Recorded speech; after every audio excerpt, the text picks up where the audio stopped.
जय माता रानी की दोस्तों, आपके अपने चैनल में आपका बहुत बहुत स्वागत है। आज की वीडियो में मैं बताने वाली हूँ कि गुरु पूर्णिमा के दिन में ज़रूर खरीदारी करें। महंगी चीज़ें नहीं खरीदारी कर पा रहे हैं तो कोई बात नहीं है, 10-15 रुपये की चीज़ें भी अगर आप खरीदारी करते हैं गुरु पूर्णिमा के दिन तो आपके घर अन्न धन के भंडार से भर जाएंगे।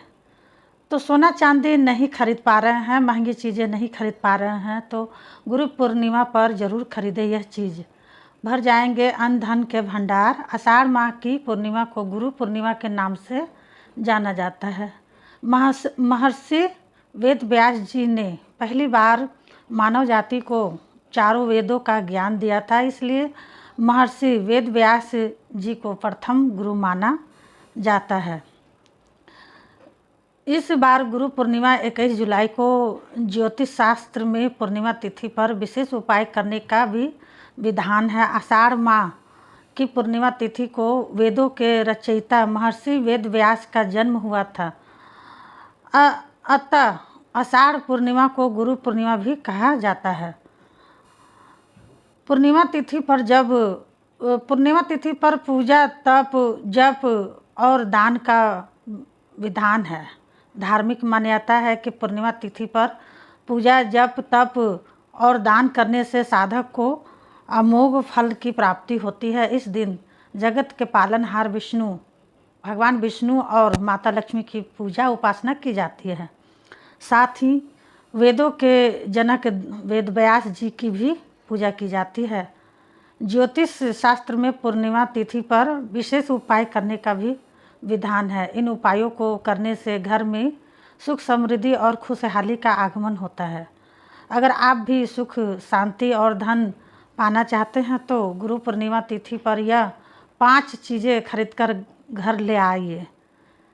जानते हैं, लेकिन उससे पहले अगर आप भी चाहते हैं कि माता लक्ष्मी का आशीर्वाद आप पर बना रहे तो इस चैनल को सब्सक्राइब, वीडियो को लाइक ज़रूर कर लीजिएगा, साथ में बेल आइकन घंटी प्रेस ज़रूर कर दीजिएगा। इससे क्या होगा कि जो धर्म से जुड़ी न्यू वीडियो जो मैं अपलोड करूँगी उसकी नोटिफिकेशन आप भक्तों तक तुरंत पहुँच जाए, तुरंत मिल जाए।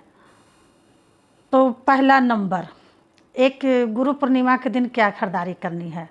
पहला नंबर में लाफिंग बुद्धा। गुरु पूर्णिमा के दिन घर पर लाफिंग बुद्धा की प्रतिमा अवश्य लेकर आएँ। लाफिंग बुद्धा को सुख समृद्धि और शांति का प्रतीक माना जाता है। घर में लाफिंग बुद्धा की प्रतिमा स्थापित करने से घर में सुख शांति समृद्धि और खुशहाली आती है। लाफिंग बुद्धा की प्रतिमा को घर के उत्तर दिशा में स्थापित करें, इससे घर में मौजूद नकारात्मक शक्तियाँ भी दूर हो जाती है। नंबर 2, ग्रंथ की माने तो गुरु के बिना ज्ञान नहीं होता है। व्यक्ति गुरु के बिना अज्ञानी है। गुरु शिष्य के जीवन में व्याप अंधकार को दूर करते हैं। अर्थात गुरु पूर्णिमा के दिन घर पर पवित्र ग्रंथ गीता जरूर लाएं। इस ग्रंथ के पाठ से जातक के जीवन में व्याप्त सभी प्रकार के दुख और संकट दूर हो जाते हैं। व्यक्ति के जीवन में सकारात्मक ऊर्जा का संचार होता है, साथ ही मानसिक तनाव से भी मुक्ति मिल जाती है। नंबर 3, श्री यंत्र। आप अपनी आमदनी बढ़ाना चाहते हैं तो गुरु पूर्णिमा के दिन घर पर श्री यंत्र अवश्य लाएं। धार्मिक मान्यता है कि श्री यंत्र में धन की देवी माँ लक्ष्मी का वास होता है। घर में श्री यंत्र स्थापित करने से आय और सौभाग्य में वृद्धि होती है।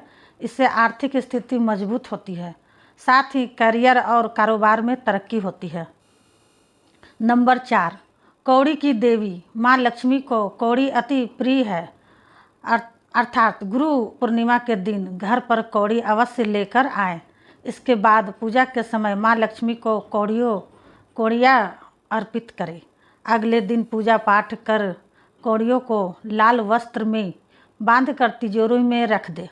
इस उपाय को करने से धन प्राप्ति के योग्य बनते हैं। नंबर 5, शंख। जगत के पालनहार भगवान विष्णु को शंख अति प्रिय है। अर्थात गुरु पूर्णिमा के दिन शंख खरीद कर जरूर लाएं। इस दिन पूजा के समय शंख में जल भरकर भगवान विष्णु को अर्घ्य दें। इस उपाय को करने से भगवान विष्णु प्रसन्न होते हैं। उनकी कृपा से आय और भाग्य में वृद्धि होती है। नंबर 6, चने की दाल। चने की दाल का संबंध गुरु बृहस्पति से होता है। ऐसे में गुरु पूर्णिमा पर चने की दाल की खरीदारी करने से घर की सुख समृद्धि में बढ़ोतरी होगी। साथ ही कुंडली में गुरु ग्रह मजबूत होगा और माँ लक्ष्मी की विशेष कृपा भी हासिल होगी। साथ ही घर की नकारात्मक ऊर्जा का दुष्ट प्रभाव भी दूर हो जाएंगे। नंबर 7, पूजा सामग्री। गुरु पूर्णिमा पर पूजा पाठ से संबंधित चीज़ों को खरीदारी बहुत ही शुभ माना गया। ऐसे में इस दिन आप भगवान की मूर्ति या फिर धार्मिक पुस्तक खरीद सकते हैं। ऐसा करने से आपके घर में सकारात्मक ऊर्जा का वास होगा, जिससे घर में सुख शांति बनी रहेगी। चलिए अब जानते हैं गुरु पूर्णिमा पर कौन से उपाय करने चाहिए। नंबर 1, ज्योतिष के अनुसार गुरु का संबंध बृहस्पति देव से होता है।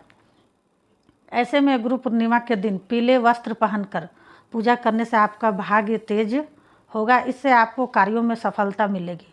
नंबर 2, बुद्धि के विकास के लिए गुरु पूर्णिमा के दिन स्नान के बाद नाभि तथा मस्तक पर केसर का तिलक लगाएं। इसके अलावा भोजन में केसर का प्रयोग करें। नंबर 3, गुरु पूर्णिमा के दिन पीपल के वृक्ष पर जल चढ़ाने और 7 बार परिक्रमा करने से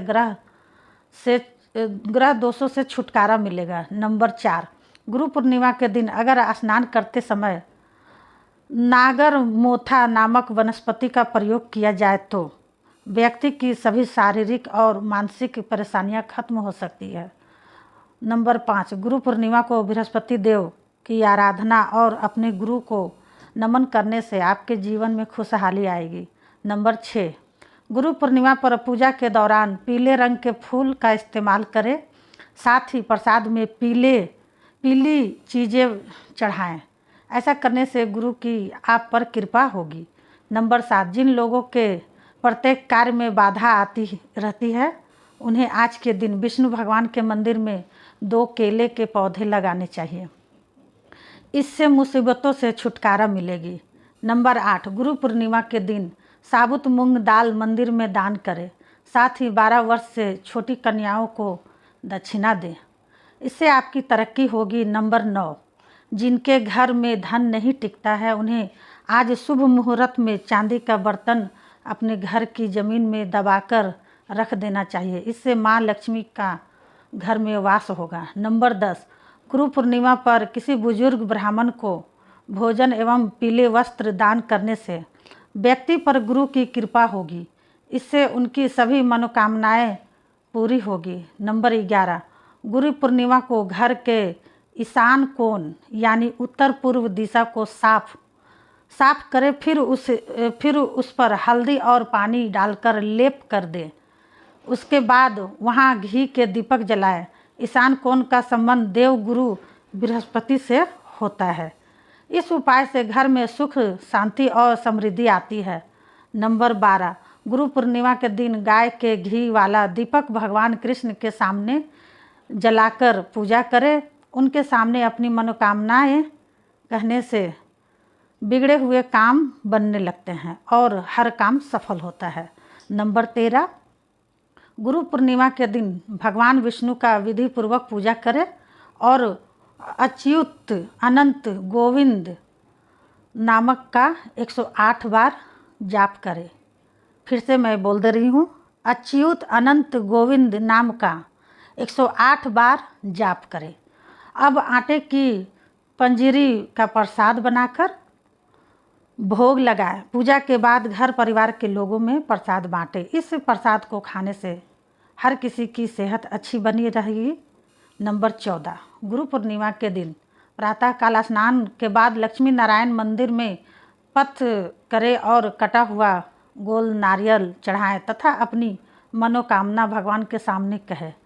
इससे आपके बिगड़े काम बन जाएंगे तथा मनोकामनाएं पूरी होगी। नंबर 15, गुरु पूर्णिमा के दिन किसी लक्ष्मी नारायण मंदिर में कटा हुआ नारियल जरूर अर्पित करें।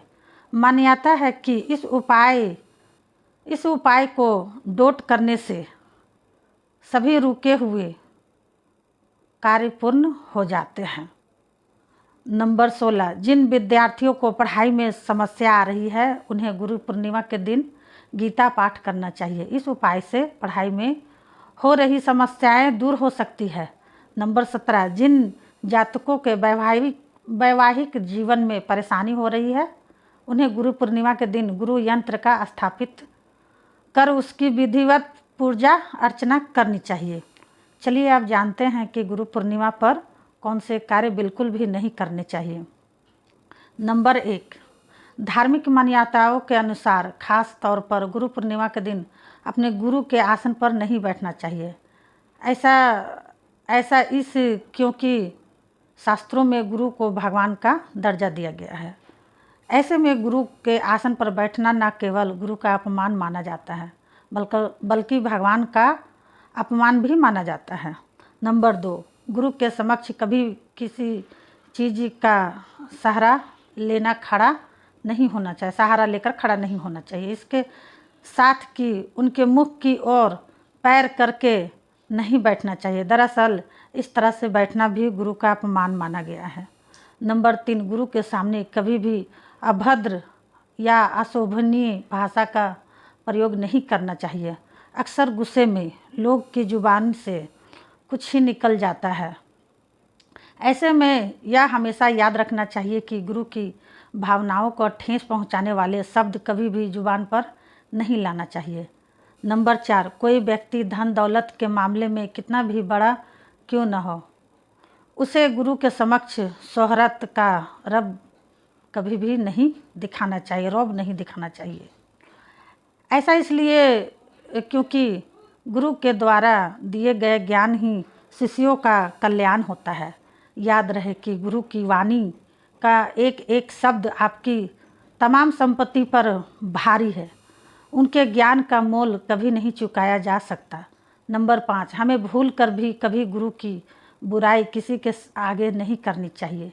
यह घोर अनर्थ है।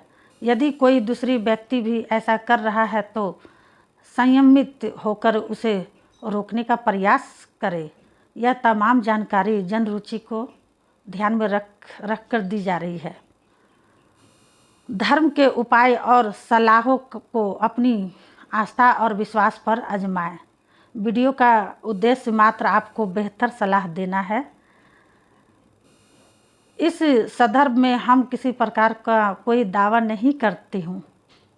दोस्तों, आज की हमारी वीडियो आपको कैसी लगी कमेंट में ज़रूर बताइएगा और वीडियो अच्छी लगे तो जय लक्ष्मी माँ ज़रूर लिखिएगा। मिलती हूँ अगली वीडियो में, तब तक के लिए जय माता रानी, हर हर महादेव। आप दोस्तों को हर मनोकामनाएं माता रानी पूरी करे।